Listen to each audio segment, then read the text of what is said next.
একটু বাইদা ভাই বলে রাখি, আমি অবশ্য ছাত্রদলও করতাম না, এই বাইনারিতে আমাকে ফালানোর দরকার নাই। তো মুজিববাদী, এই মুজিববাদ এবং এই জিয়াবাদ, এই ব্যাপারটা কি আসলে, মানে এই এই এই বাদগুলি কোত্থেকে আসতেছে, আপনি এটা খেয়াল আচ্ছা, করছেন? আমি আমি আমি আপনাকে বলেন, একটা এই ছাত্র যারাগুলি বলেন না, ওনাদেরকে হ্যাঁ, আমি জিজ্ঞাসা করি হ্যাঁ, যে শেখ হাসিনা সরকার তো গত 17 বছর মোটামুটি টানা ছিল, হুম, এই সময় তারা কখনো শেখ হাসিনার মুখে মুজিববাদ শব্দটাকে শুনেছে কিনা, এটা 15 আমি একটা জানতে চাই।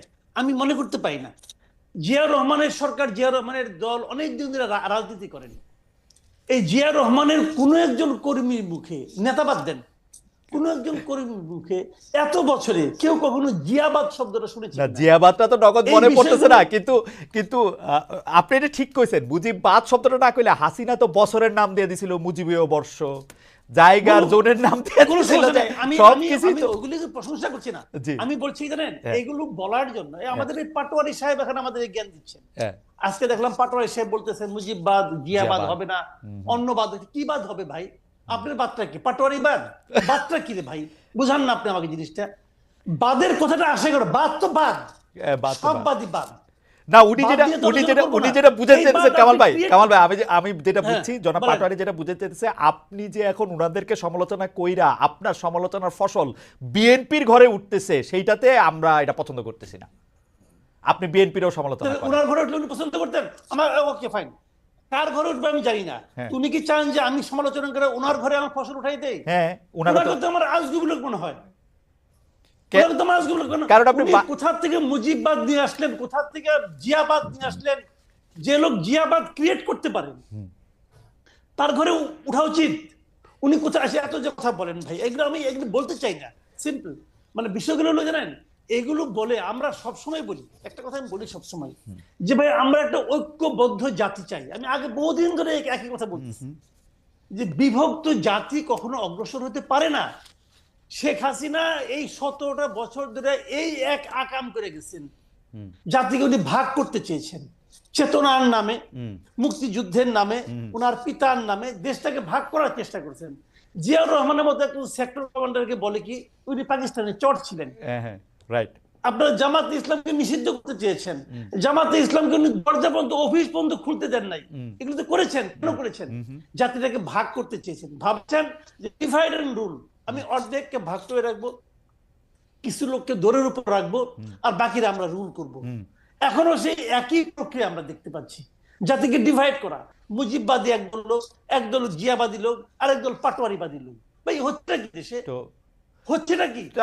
আমরা না, কিন্তু চাচ্ছি কিন্তু না। কিন্তু কেমন ভাই, আমি আপনি আপনি একটা আপনি চান ঐক্যবদ্ধ কি? জাতি চাই। আপনি চান কি জুলাই আগস্টের মতো একটা রক্তক্ষয়ী এরকম একটা জিনিসের পরে, 15 বছর পরে, শেখ হাসিনার এরকম জগদ্দল পাথরের মতো চাইপা থাকার পরে, একটা দেশ ক্ষমতায় থাকার পরে আমরা ওই বাইনারি দেখবো যে একবার ইলেকশন হবে বিএনপি জিতবে, আরেকবার ইলেকশন হবে বিএনপির বিরোধী যারা আছে তারা জিতবে, ওইটার মধ্যেই থাকবে। আমরা কোনো ধরনের কোনো পরিবর্তন, গুণগত মানগত কিচ্ছু পরিবর্তন আমরা চাইবো না, কিচ্ছু পরিবর্তন আমরা দেখবো না। না, আপনি আমাকে বলেন তো ভাই, নির্বাচন ছাড়া আপনি পরিবর্তনটা কেমনে করবেন? নির্বাচনটা পরিবর্তন করব, এই যে ইউনূস সাহেবের মতো ভালো ভালো কেমনে উপদেষ্টা, করবেন? তারপরে যে ছাত্রদের মতো হ্যাঁ, কি ভালো ভালো হবে? লোকরা ক্ষমতায় থাইকে থেকে গুণগত মান পরিবর্তন আনবে। তারা সৎ লোক, তারা হুম, সততা দিয়ে মানুষকে হুম, বুঝাবে। পলিটিক্যাল হুম, পার্টিদের তো আমরা হুম। দেখছি তারা খারাপ। তাহলে আপনি চাচ্ছেন অরাজনীতিকরণ, বিরাজনীতিকরণ। না, রাজনীতি হবে পরে, ওরা যখন তাহলে আপনি রাজনৈতিক কি দল বলছেন? করবে, আপনার ওরা যখন আপনার রাজনৈতিক আপনার দল করে কথা, আসবে তারপরে হবে রাজনীতি। হুম, আপনার কথা বটম লাইন তো ওইটাই, রাজনৈতিক দলগুলো সব খারাপ, রাজনৈতিক দল দরকার নাই, আমরা একটা অরাজনৈতিক দল আনবো, তারা কারো কাছে কোনো জবাবদিহি করবে না, ওদের যখন ইচ্ছা হবে ভ্যাট বাড়াই দিবে, যখন ইচ্ছা হবে বই দিবে, যখন বলবে যে বই কবে দিবেন, বলতে পারবো না বই কবে দিব। আজকে আমরা দেখলাম যে বইয়ের ট্রাক ধরা পড়তেছে। কেন ট্রাক ধরা পড়তেছে? এটাকে আগে শুনছি, কেন শুনি নাই? যদি বই আপনি ঠিক মতো দিতে পারেন তাহলে তো বইয়ের ট্রাক এনে বাংলা বাজারে এনে বিক্রি করার দরকার পড়ে না। শিক্ষা উপদেষ্টাকে জিজ্ঞাসা করে যে ভাই আপনি কবে বই দিবেন, ওকে আমি বলতে পারবো না কবে বই দিতে পারবো। যে দেশের শিক্ষা উপদেষ্টা বলে যে কবে নাগাদ বই যাবে উনি জানেন না, তারপরে উনি কেমন ব্যক্তিত্বের মানুষ, কেমন লজ্জাহীন মানুষ, দেখ, তারপরে উনি শিক্ষা উপদেষ্টা থাকেন? আপনি আমাকে বলেন রে ভাই, এদেরকে আমার যোগ্য বলতে হবে?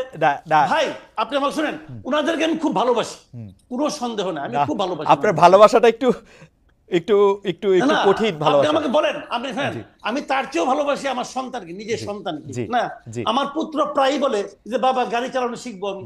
ওর তো গাড়ি চালানোর বয়স হয় নাই, অথবা বুড়া হয়ে গেছে, কিছু একটা হচ্ছে। এখন আমি একটা গাড়ি কিনলাম, বললাম যে যাক আমার ছেলে গাড়ি চালাতে চায়, খুব ভালোবাসি, বাবা তুই চালা। আমরা পেছনে যে পরিবার নিয়ে বসলাম, কি লাভ হবে? ওই পোলা মরবে, আমরা পুরো সপরিবার মরবো, গাড়িও নষ্ট হবে।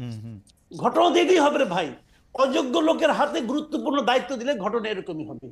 যোগ্যতা এবং অযোগ্যতা একটা বিষয় আছে, কিন্তু ভালো মানুষের দিয়ে যোগ্যতা ওদের নির্ধারিত হতো, না। তাহলে বাংলাদেশের সব মসজিদের ইমাম আইন আপনি বানাই দিতেন। না না কামাল ভাই, তাহলে করবেন না? কামাল ভাই আপনি যোগ্য মানুষের কথা বলতেছেন, ভালো মানুষের কথা বলতেছেন, কিন্তু আমার খুব জানতে ইচ্ছে করতেছে আপনি কিসের সাপেক্ষে তুলনাটা করতেছেন? আমাদের 53 আমি বছর তার- বয়সে সাপেক্ষটা